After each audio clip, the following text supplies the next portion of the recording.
जय हिंद। तो इस हम लोग नरेशन पढ़ रहे थे, जो कि फर्स्ट क्लास इंट्रोडक्शन हो चुका था। अब आज जो है नरेशन का सेकंड क्लास है। मैं नरेशन के इंट्रोडक्शन में क्या बताया था कि नरेशन जो शब्द होता है नरेट शब्द से बना हुआ है। इसका शाब्दिक अर्थ होता है टू से, यानी कि कहना। ठीक है, नरेशन दो होता है, डायरेक्ट होता है, इनडायरेक्ट स्पीच होता है। डायरेक्ट स्पीच का मतलब होता है प्रत्यक्ष, और इनडायरेक्ट स्पीच का मतलब होता है अप्रत्यक्ष। समझ में आ गया। अब यहाँ पे डायरेक्ट स्पीच के दो पार्ट होते हैं, एक रिपोर्टिंग पार्ट, दूसरा रिपोर्टेड पार्ट। समझ में आ गया। यहाँ तक की बात मैं समझा दिया था आपको। ठीक है, अब इसके आगे हम लोग को सीखना था कि नरेशन के रूल क्या होते हैं। तो देखिए, नरेशन के बहुत सारे रूल हैं, नरेशन के ढेर सारे रूल हैं। समझ में आ गया। उसमें से जो मोस्ट इम्पॉर्टेंट, उसमें से हमको जो है रूल को दो कैटेगरी में बांटा गया है। रूल को कितने कैटेगरी में? दो कैटेगरी में। एक होता है जनरल रूल और दूसरा स्पेशल रूल होता है। जनरल रूल उसको कहते हैं जिसमें जो रूल सभी, मतलब सभी जगह यूज हो, मतलब किसी भी प्रकार का सेंटेंस या टेंस रहे, हर जगह जो रूल यूज होता है उसको कहते हैं जनरल रूल। और स्पेशल रूल जो होता है वो एक सेंटेंस के लिए स्पेशली होता है। ठीक है, तो उसको स्पेशल रूल कहते हैं। तो फर्स्ट हम लोग जनरल रूल को सीखेंगे जो हर जगह यूज होगा। आप अगर फर्स्ट बार इस वीडियो को देख रहे हो तो आप इसके पहले वाली वीडियो को जाके देखो, फिर इस वीडियो को देखो, तो मज़ा काफ़ी अधिक आएगा। चलो हम लोग स्टार्ट करते हैं। फर्स्ट हम लोग बात करते हैं जनरल रूल की। देखो, जनरल रूल में जो होता है उसमें जो है क्या क्या चीज़ें पढ़ना होता है। उसमें हमको जो होना पढ़ना होता है ना, प्रोनाउन पढ़ना होता है। प्रोनाउन, और प्रोनाउन में क्या क्या पढ़ना होता है? प्रोनाउन में पर्सन पढ़ना है, और क्या पढ़ना है? केस पढ़ना है। दो चीज़ पढ़ना है। एक तो प्रोनाउन का पर्सन पढ़ना है, दूसरा प्रोनाउन का केस पढ़ना है। ये जनरल रूल होता है और ये हर जगह यूज होता है। अगर आप इन दोनों को नहीं जानते हो तो आप नरेशन नहीं कर पाओगे। समझ में आ गया? यानी कि इनडायरेक्ट नहीं बना पाओगे। और दूसरा जो पर्सन और केस के बाद जो दूसरा आता है वो आता है इसका, ये पहला रूल था। दूसरा रूल आता है नियरेस्ट वर्ड। नियरेस्ट वर्ड, ठीक, ये जनरल रूल के अंतर्गत आता है। ये नियरेस्ट वर्ड का चेंज कैसे करते हैं? नियरेस्ट वर्ड में जैसे अगर आ गया डेली, ठीक है, डायरेक्ट स्पीच में तुम्हारा डेली आ गया, तो जब इनडायरेक्ट बताते हैं तो उसका डेली का, सॉरी, टुडे आता है तो टुडे का दैट डे हो जाता है। अस्टरडे आ गया तो अस्टरडे का द प्रीवियस डे होता है। ठीक है, टुमारो का द नेक्स्ट डे या फिर द फॉलोइंग्स डे। तो इतने ये होते हैं नियरेस्ट वर्ड में। ढेर सारे ऐसे वर्ड होते हैं, ठीक है, जो नियरेस्ट वर्ड के अंतर्गत आते हैं। उसको मैं लिखवा दूंगा, आप लोग उस चीज़ को भी पढ़ लीजिएगा। ठीक है, तो चलो हम लोग समझते हैं पहले पर्सन को, फिर समझेंगे केस को। समझ में आ गया? फिर समझेंगे नियरेस्ट वर्ड को। तो हम लोग स्टार्ट करते हैं सबसे पहले पर्सन को। देखो, प्रोनाउन के जो पर्सन होते हैं वो तीन होते हैं। कितने होते हैं? तीन पर्सन होते हैं। प्रोनाउन के पर्सन कितने? तीन होते हैं। एक होता है फर्स्ट पर्सन, एक होता है सेकंड पर्सन, और एक होता है थर्ड पर्सन। समझ में आ गया? कितने पर्सन? तीन person. First person, second person, third person. कितने पर्सन? तीन पर्सन, फर्स्ट, सेकंड, थर्ड। अब बात ये जानना है कि प्रोनाउन के कौन कौन से पर्सन में कौन कौन से वर्ड आते हैं। इसको जानना है कौन कौन से प्रोनाउन आते हैं। तो जो फर्स्ट पर्सन में बहु आता है वो आता है आई आता है और वी आता है। ठीक, सेकंड पर्सन में सिर्फ यू आता है, और थर्ड पर्सन में जो आता है वो ही आता है, सी आता है, इट आता है और दे आता है। ये चीज़ आप दिमाग में बैठा लीजिएगा। कौन कौन से आते हैं? फर्स्ट पर्सन में आई और वी आता है, सेकंड पर्सन में सिर्फ यू आता है, एंड थर्ड पर्सन में ही, सी, इट और दे आता है। ठीक है, और साथ ही साथ इससे जो बनते हैं, जैसे आई से मी बनता है, मी और क्या बनता है? माई बनता है और माइन बनता है। ये सब भी जो है आपके फर्स्ट पर्सन में आएंगे। इसी तरह वी से क्या बनता है? अस, आवर, आवर्स। समझ में आ गया? ये सब बनते हैं। तो बाबू ये आपके फर्स्ट पर्सन हो गए। क्लियर? यू से क्या क्या बनता है? यू से योर बनता है, योर्स बनता है। ये आपके हो गए सेकेंड पर्सन। समझ में आ गया? थर्ड पर्सन में ही से क्या बनता है? हिज बनता है, हिम बनता है। ठीक, और सी से क्या बनता है? हर बनता है, हर्ष बनता है। इट में क्या बनता है? इट्स बनता है, दे में क्या बनता है, देम बनता है, देम बनता है, देयर बनता है। ठीक है, ये आपके थर्ड पर्सन हो गए।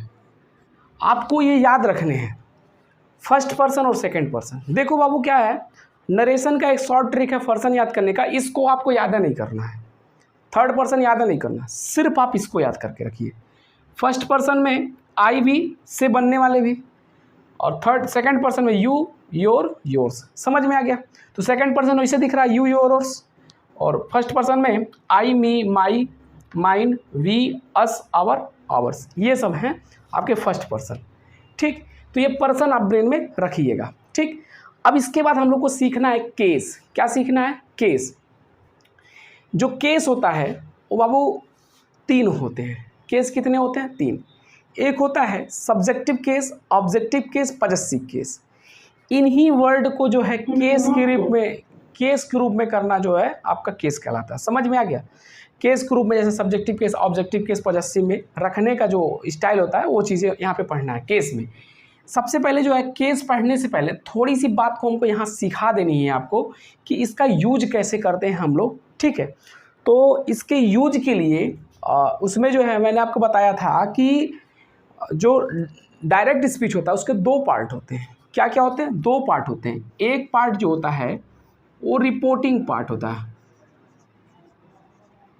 रिपोर्टिंग पार्ट, और दूसरा का होता है रिपोर्टेड पार्ट।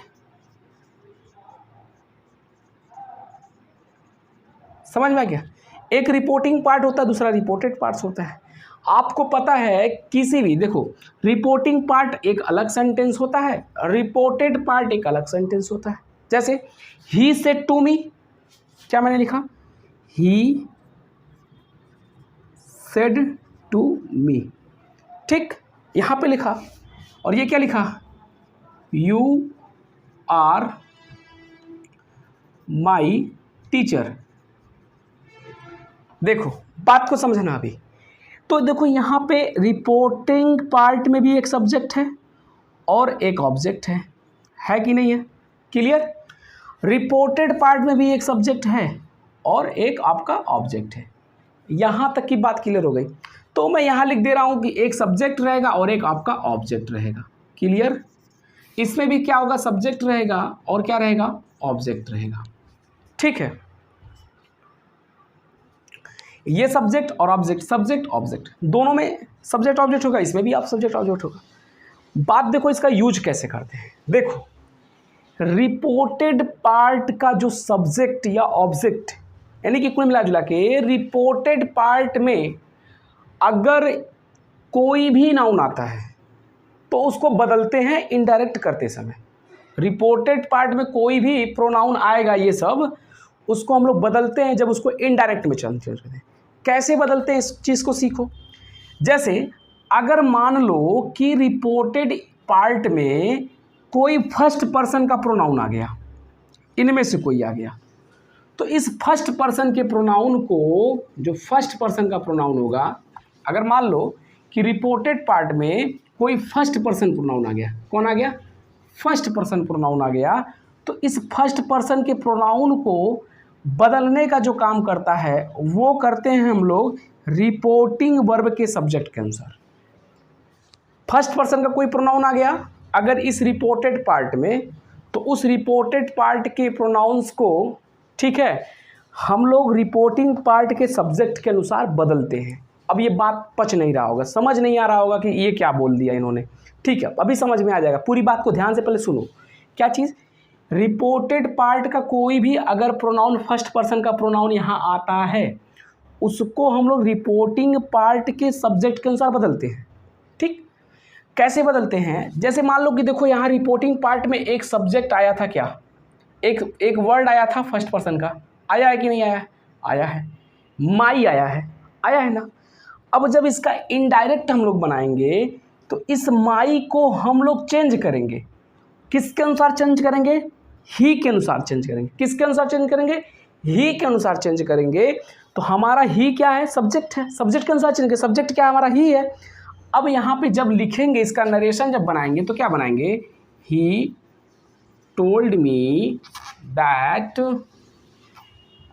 यू, अभी मैं इसको बदल रहा हूँ बाबू, ठीक है, ये यू वाले को अभी नहीं बदल रहा हूँ, यू वाला बदलता है, इसके अनुसार बदलता है, तो मैं यहाँ आई लिख दे रहा हूँ, आप अभी इस पर दिमाग न लगाइएगा, ठीक ना, ये आई मैं लिख दे रहा हूँ, आई वॉज। अब देखो यहाँ पे मैंने क्या कहा था, माई बदलेगा किसके अनुसार, सब्जेक्ट के अनुसार, माई बदलेगा किसके अनुसार, सब्जेक्ट के अनुसार। सब्जेक्ट क्या है, ही, क्या है, ही है। अब ही जो है माई के, लेकिन ही का कौन सा केस लिखे, जैसे माई क्या है आपका पॉजेसिव केस है, तो यहाँ पे हमको पॉजेसिव केस ही लिखना पड़ेगा ही का। तो ही का पॉजेसिव केस क्या होता है, तो ही का पॉजेसिव केस हीज होता है, हीज लिख दिया। टीचर, टीचर है तो टीचर। समझ में आया कि नहीं, यहाँ तक की बात समझ में आया कि नहीं, थोड़ा सा ये टिपिकल लग रहा होगा, तो एक काम करते हैं, थोड़ा सा हम इसको इरेज करते हैं, तब तक आप इसका स्क्रीनशॉट ले लो, फिर हम इस बात को फिर से समझाते हैं आपको, ठीक है। तो देखो मैं यहाँ पे जो है first person, second person, third person, आप जो है अपने स्क्रीनशॉट ले लिया, कॉपी में लिख भी लिया होगा, तो आपके कॉपी पे उस चीज़ को वहाँ से देखिएगा, ठीक है। अभी मैं यहाँ पे समझाता हूँ, क्योंकि जगह थोड़ा कम है, तो आप वहाँ से एडजस्ट कीजिएगा अपने कॉपी से, और यहाँ पे मैं बात को समझा रहा हूँ, ठीक है। जैसे मैंने लिखा था रिपोर्टिंग पार्ट, ये क्या है आपका रिपोर्टिंग पार्ट, ये क्या है, रिपोर्टेड पार्ट, रिपोर्टेड पार्ट, समझ में आ गया। रिपोर्टिंग पार्ट का भी सब्जेक्ट होगा, इसका भी इसका ऑब्जेक्ट होगा, ये सब्जेक्ट होगा, ये ऑब्जेक्ट होगा, इसका भी क्या होगा, सब्जेक्ट होगा, और इसका भी ऑब्जेक्ट होगा। मान लो कि रिपोर्टेड, मैंने क्या कहा, रिपोर्टेड पार्ट का अगर, रिपोर्टेड पार्ट में अगर फर्स्ट पर्सन प्रोनाउन लगा, कौन सा pronoun, first person. First person आपको बताया ही था मैंने, क्या क्या होता है, आई होता है और वी होता है, और इनसे बनने वाला जितना होगा वो सब फर्स्ट पर्सन होते हैं। अगर फर्स्ट पर्सन का प्रोनाउन अगर इसमें यूज हुआ होता है, तो ये बदलता है किसके अनुसार, रिपोर्टिंग पार्ट के सब्जेक्ट के अनुसार। समझ में आ गया। और अगर सेकंड पर्सन यूज हुआ होता है रिपोर्टेड पार्ट में, अगर सेकंड पर्सन का प्रोनाउन रिपोर्टेड पार्ट में यूज हुआ होता है, तो ये बदलता है ऑब्जेक्ट के अनुसार, रिपोर्टिंग पार्ट के ऑब्जेक्ट के अनुसार। बात समझ में आ गया। अब चलो बदल के देख लेते हैं। जैसे मान लो कि मेरा सब्जेक्ट क्या है, यहाँ पे ही है, ऑब्जेक्ट क्या है, मी है, ठीक, ये हमारा इधर हो गया। और मान लो कि इसका सब्जेक्ट आपका यू हो, और इसका जो ऑब्जेक्ट है वो हो गया माई, ठीक। यहाँ पे बात को समझना। अभी जब इसका इनडायरेक्ट जब बनाएंगे, तो ये वाला तो ऐसे उतार देते हैं हम लोग, ही का ही हो जाएगा, मी का मी हो जाएगा। बात समझ में आ गया। ये हमारा डायरेक्ट है और ये हमारा इनडायरेक्ट है, तो जब इनडायरेक्ट बनाएंगे तो ही का ही हो जाएगा, मी का मी हो जाएगा। यहाँ दैट लगा देते हैं, ठीक, सिंपल तो पता ही है। अब देखो, अब यू को बाबू यहाँ बदलने की बात आ जाती है। यू को हमको बदलना है, यानी कि यहाँ पे यू का यू नहीं लिखते हैं, यू को हम लोग चेंज करेंगे। कैसे चेंज करेंगे, यू कौन सा पर्सन है, यू बाबू आपका सेकंड पर्सन है। यू कौन सा पर्सन है, सेकंड पर्सन। कहता है सेकंड पर्सन किसके अनुसार बदलेगा, ऑब्जेक्ट के अनुसार। तो सेकंड पर्सन यानी कि यू बदलेगा किसके अनुसार, ऑब्जेक्ट मी के अनुसार बदलेगा। अब मी यहाँ पे है ना बाबू, यहाँ पे क्या है, मी है, मी है। अब यहाँ पे हमको मी लिखना होगा, क्या लिखना होगा, मी। ये बदल गया, लेकिन ये किस जगह पे लिखा गया है, सब्जेक्ट की जगह पे लिखा गया है, नहीं ये मी। तो मी को सब्जेक्टिव केस में लिखेंगे, मी तो ऑब्जेक्टिव केस में लिखा है, मी जो होता है ऑब्जेक्टिव केस होता है। इस मी का जो सब्जेक्टिव केस होता है वो आई होता है, तो हम लोग क्या लिखेंगे, यहाँ पे आई लिखेंगे। अब ये केस भी आपको रटना पड़ेगा, मी का ऑब्जेक्टिव केस, मी का subjective case I, possessive case my, I का ऑब्जेक्टिव केस मी, यू का objective case you, possessive case your, we का objective case us, possessive case ours, they का जो objective case them, possessive case their. इस प्रकार से आपको याद करना होगा, भी मैं इसको बता देता हूँ, ठीक है। अब यहाँ पे बात समझ में। अब देखो यू के जगह क्या हो गया, आई हो गया, ही का ही था, मी का हो गया यहाँ पे मी, ठीक है। और यहाँ पे हो गया यू के जगह क्या लिख दिया मैंने, आई, क्योंकि यू जो है सेकंड पर्सन है, सेकंड पर्सन बदलता है ऑब्जेक्ट के अनुसार। तो ऑब्जेक्ट हमारा मी था, अब मी को हम लोग लिख रहे हैं सब्जेक्ट के जगह पे, तो मी का सब्जेक्टिव केस लिखेंगे आई। बात यहाँ तक क्लियर हो गई। चलो अब आगे जो है, यहाँ पे जब आगे बनाते हुए बढ़ेंगे तो यहाँ पे मिल गया माई। फिर अब माई को भी बदलना है, तो माई कौन सा पर्सन है, माई फर्स्ट पर्सन है। अब फर्स्ट पर्सन कैसे बदलता है, सब्जेक्ट के अनुसार। तो माई का देखो सब्जेक्ट क्या है यहाँ पे, ही है, क्या है, ही है। अब ही बदलेगा इसके अनुसार, ही बदलेगा इसके अनुसार, तो यहाँ पे माई है ना, माई कौन सा केस में है, आई का पॉजेसिव केस है माई, तो ही का पॉजेसिव केस यहाँ लिखना पड़ेगा। ही का पॉजेसिव केस क्या होता है, हिज होता है, क्या होता है, हिज होता है। और ये इस प्रकार से आपका बन गया। तो ये होता है पर्सन से कैसे चेंज करते हैं प्रोनाउन को, समझ में आ गया। ये है आपका फर्स्ट रूल जनरल का। आई होप आपको ये बात समझ में आ गई होगी, ठीक है। एक आध और एग्जांपल दिखा दें, तो चलो एक आध एग्जांपल और देख लो। मान लो कि यहाँ पे अब मैं वही ऑब्जेक्ट वही रहने दे रहा हूँ, यहाँ पे मान लो थोड़ा सा मैं चेंज कर दे रहा हूँ। मान लो यहाँ पे लिख दिया है आई, और यहाँ पे लिख दिया क्या, यू लिख दिया, या योर लिख दिया, ठीक है, ये लिख दिया। यहाँ पे सब्जेक्टिव केस, यहाँ पे मान लो आई लिख दिया, यू लिख दिया, ठीक, ऑब्जेक्ट के रूप में मैंने यू लिख दिया, ठीक। अब देखो कैसे बदलेगा। ये आपका देखो फर्स्ट पर्सन है, ये पूरा पूरा ऐसे इधर वाला इधर तो इसे ही उतर जाता है, इसको बार चेंज करना होता है, रिपोर्टेड पार्ट को ही चेंज करना रहता है। रिपोर्टेड पार्ट में आई है, अब आई को, आई जो होता है फर्स्ट पर्सन किसके, सब्जेक्ट के अनुसार, तो यहाँ पे सब्जेक्ट क्या है आपका, ही। अब यहाँ पे जो है सब्जेक्ट की जगह पे आई लिखे हैं ना हम लोग, तो आई जो है सब्जेक्टिव केस में है, तो ही का सब्जेक्टिव केस ही होता है, तो यहाँ पे ही आ गया। बात समझ में आ गई। अब यू को चेंज करना, यू कौन जगह पे है, ऑब्जेक्ट की जगह पे है।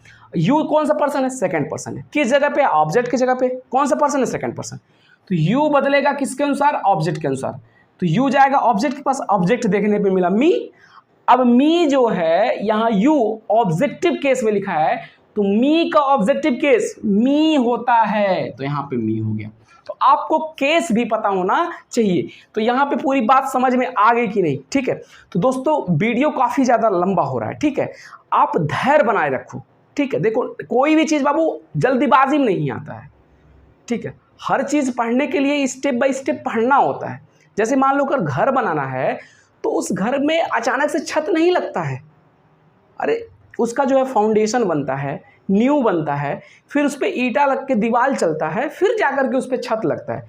लेकिन आप अचानक से सोचो कि जो है नरेशन का छत लगाना शुरू कर दोगे, तुरंत लगोगे नरेशन बनाने, सेंटेंस तुरंत नहीं आएगा बाबू, समझ में आ गया। उसको बनाने के लिए हमको बहुत सारे काम करने होते हैं, जो पहले उसको सीख लेते हैं, फिर जाकर के जो है उसको बनाते हैं हम लोग, तब जाकर के हम लोग बना पाते हैं। समझ में आ गया कि नहीं, कोई डाउट नहीं ना। तो घबराओ नहीं, ठीक है। आप स्टेप बाय स्टेप थोड़ा थोड़ा सीखो और पूरा दिमाग में उस चीज़ को बैठाओ। आपको देखते हैं नरेशन कैसे आता है। तो चलो हम लोग यहाँ पे एक एग्जाम्पल आपको दिखाई देते हैं, हम कैसे एग्जाम्पल्स में काम होता है, ठीक है। तो जैसे एक एग्जाम्पल मैं यहाँ लिख रहा हूँ, जैसे he said, yes A, he said to me, ठीक, कामा, इन्वर्टेड कामा में, you are teaching me, TEACHING, teaching me. देखो एक सेंटेंस है हमारे पास, इसका बनाना हमको नरेशन, ठीक है। सिंपल सेंटेंस है, छोटा सा है, बस आपको बस ये पर्सन कैसे चेंज करते हैं, कैसे बनाते हैं, उसको मैं दिखाने के लिए यहाँ पे कर रहा हूँ। देखो ही का क्या हो जाएगा बाबू, ही, मैंने कहा था ना इसका उसका ये दोनों एक ही तरह निकल जाता है। सेड टू को हम लोग क्या लिखेंगे, टोल्ड, और यहाँ पे मी का हो जाएगा मी। ये रूल बताएंगे, सेड या सेड टू को टोल्ड में बदलते हैं, तो आप उसको घबराइएगा नहीं। देखो मैं आपको सिर्फ सब्जेक्ट और ऑब्जेक्ट सिखा रहा हूँ। देखो पूरा पूरा उतर गया, जैसा ही था ऐसा उतर गया। मैंने कहा था ना ऐसे रहेगा, सेम सेम उतर जाएगा। देखो सेम सेम उतार दिया। अब ये कामा इन्वर्टेड कामा की जगह क्या लगाएंगे, दैट। बताओ समझ में आ गया कि नहीं। अब जो है यू कौन से पर्सन है, सेकंड पर्सन है, और सेकंड पर्सन ऑब्जेक्ट के अनुसार, तो सेकंड पर्सन ऑब्जेक्ट मी के पास आएगा। अब मी ऑब्जेक्टिव केस में लिखा है और यू किस केस में, सब्जेक्टिव केस में है, तो मी का सब्जेक्टिव केस क्या हो जाएगा बाबू, आई, यहाँ पे आई लिख देंगे, ठीक है। रूल कहता है कि अगर रिपोर्टिंग पार्ट पास्ट में होता है तो टेंस में बदलाव होता है। मैं आगे बताऊंगा आपको, ठीक है, इसके बाद वो बताऊंगा। तो यहाँ पे क्या हो जाएगा, वाज हो जाएगा, क्या हो जाएगा, वाज। और टीचिंग का टीचिंग हो जाएगा। अब देखो टीचिंग, अब मी देखो, मी आपका ऑब्जेक्टिव केस में है और मी फर्स्ट पर्सन है। मी जो है बदलेगा किसके अनुसार, सब्जेक्ट के अनुसार। सब्जेक्ट ही है, ही को ऑब्जेक्टिव केस में लिखना है क्योंकि मी हमारा ऑब्जेक्टिव केस में, तो ही का ऑब्जेक्टिव केस क्या हो जाएगा, हिम। क्या हो जाएगा, हिम। ये बन गया बाबू आपका सेंटेंस। समझ में आ गया कि नहीं? तो इस प्रकार से डायरेक्ट से इनडायरेक्ट में बनाते हैं, ये भी सीखना हमको बहुत इंपॉर्टेंट था। तो मैं जो है केस को नेक्स्ट वीडियो में कवर करूंगा और जो है टेंस को कैसे बदलते हैं उसको भी नेक्स्ट वीडियो में कवर करूंगा, क्योंकि वीडियो काफी लंबा हो रहा है। तो आई होप दोस्तों आपको पूरी बात समझ में आ गई होगी, और वीडियो पसंद आया तो दोस्तों के साथ शेयर करो, चैनल पर आए तो चैनल को सब्सक्राइब करो। मिलते हैं नेक्स्ट वीडियो में। जय हिंद, वंदे मातरम।